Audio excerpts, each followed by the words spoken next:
Olá pessoal, tudo bem? Sejam bem-vindos ao canal Estude Física, a Física Sem Complicações. No vídeo de hoje nós vamos tratar aí de cinemática, a parte 2. Vamos ver o restante dos conceitos iniciais, como trajetória, posição, deslocamento, velocidade média e velocidade instantânea. Lá no final do vídeo tem uma surpresinha interessante aí para vocês, então fica até o final e não perde essa surpresa. Tá muito legal, viu? Para você que ainda não conferiu o primeiro vídeo com os primeiros conceitos, eu vou deixar um card aqui em cima e você pode acessar esse primeiro vídeo aí. Então já vai logo separando o seu café, separa o seu chá, as suas anotações e vem comigo. Uma das primeiras etapas da cinemática é exatamente determinar a posição de um corpo, conteúdo que nós abordamos no vídeo anterior. Porém, essa posição ela pode mudar, ela pode variar, dependendo da movimentação do corpo. Ou seja, um corpo ele pode se movimentar e durante esse movimento ele ocupar ali diferentes posições. Essas diferentes posições que o corpo ocupa durante esse movimento é o que chamamos de trajetória. Então, de maneira geral, podemos dizer que a trajetória ela seria o conjunto de sucessivas posições que o corpo ele vai ocupando durante todo um trajeto, durante todo um caminho. Essa trajetória ela depende do referencial. Bom, Clóvis, mas depende do referencial? Sim, depende do referencial, porque a maneira como você observa aquele movimento, você pode entender aquela trajetória de uma maneira diferente. Então, mais uma vez, o referencial está aparecendo aqui para mostrar para a gente que a forma como nós observamos aquele movimento é muito importante para podermos compreendê-lo. O lugar que o corpo ocupa dentro de uma linha graduada ou de uma escala, nós chamamos de posição ou simplesmente de espaço escalar. Observe nessa figura, nós temos um carrinho e ele inicialmente, ou seja, no instante que nós começamos a observar esse movimento, ele está na posição 10. Porém, esse carrinho ele se movimenta em cima dessa linha graduada, em cima dessa escala, e ele se desloca até a posição 80, até a marcação 80 dessa escala. Logo, nós podemos observar aí uma grandeza variando, ou simplesmente uma variação. Observe que inicialmente nós temos aqui o carrinho na posição 10, então podemos dizer que essa primeira posição ela seria igual a 10 km. E ele se desloca até uma segunda posição, onde a posição dele seria de 80 km. Porém, para podermos diferenciar, a posição inicial nós colocaremos aqui um S0. E na posição final vamos deixar exatamente do jeito que está. O que é que nós podemos observar aqui? A grandeza ela variou. Ou seja, o meu carro ele estava com um valor no início e agora ele está com um valor no final. Dentro da física, sempre que representamos uma variação de alguma grandeza, nós utilizamos a letra grega delta. Bom, a letra delta ela vai representar a variação de qualquer grandeza que seja de espaço, seja de tempo, de velocidade, de qualquer outra grandeza. Nesse caso, estamos tratando de posição. Logo, a variação, representada por delta, da minha posição, ela vai ser o quê? Bom, para a gente saber o quanto que o meu espaço variou, é bem simples. Vemos onde ele começou, vemos onde ele terminou e vamos comparar para ver o quanto que essa grandeza ela aumentou. Para nós sabermos o quanto aumentou, basta fazermos uma simples subtração aqui. Vamos pegar aqui o valor final, que foi 80, e subtrair pelo valor inicial, que foi 10. Logo, a nossa variação, ou simplesmente o nosso deslocamento, foi igual a 70 km. O que é que esse valor ele quer nos dizer? Quer nos dizer que esse carro, dentro dessa linha graduada e dentro dessa trajetória, ele se deslocou 70 km. De maneira geral, podemos dizer que o deslocamento ele é nada mais do que uma variação de posição. E agora chegamos em uma das grandezas mais importantes da cinemática, que é a velocidade. Gente, quando tratamos de velocidade, estamos comparando duas grandezas.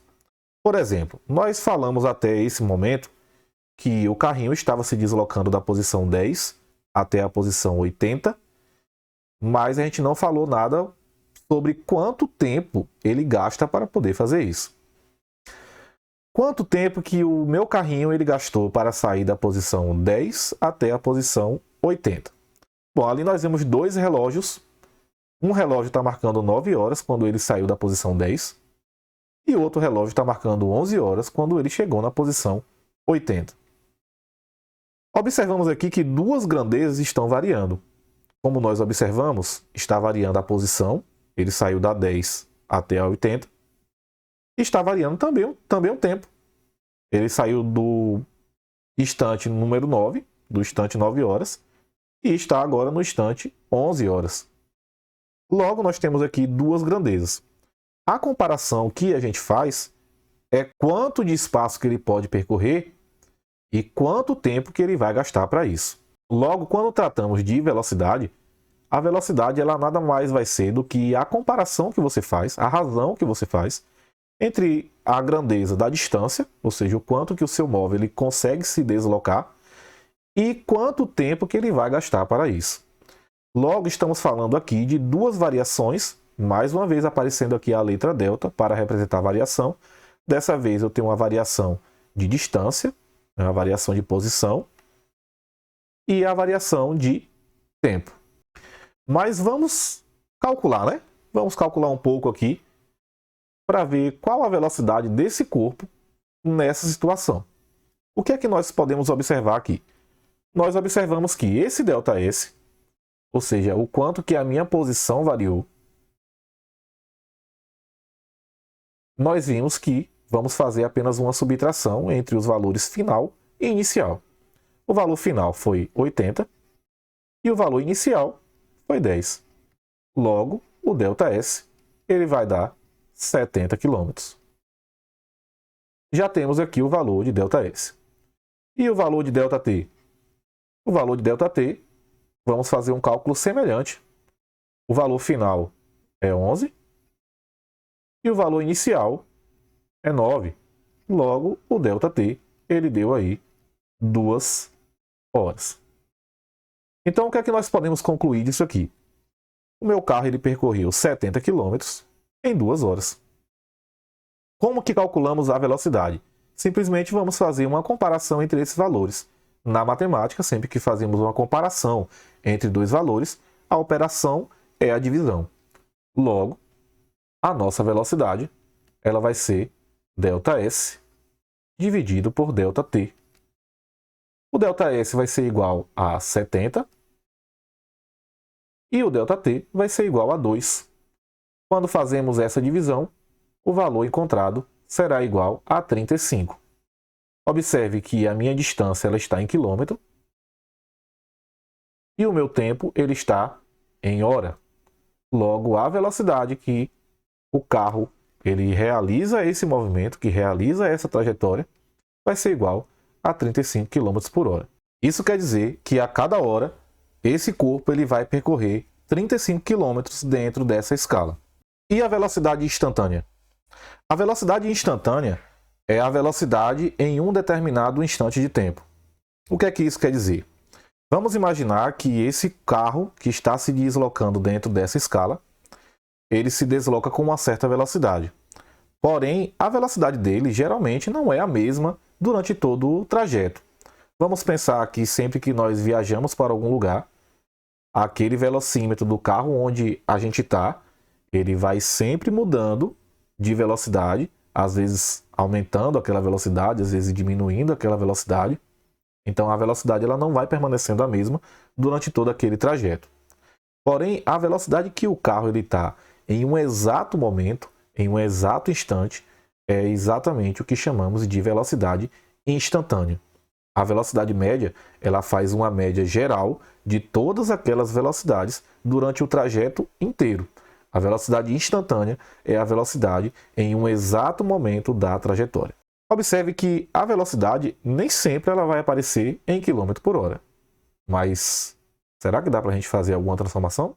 Como eu falei no final do vídeo, eu iria trazer uma surpresinha para vocês.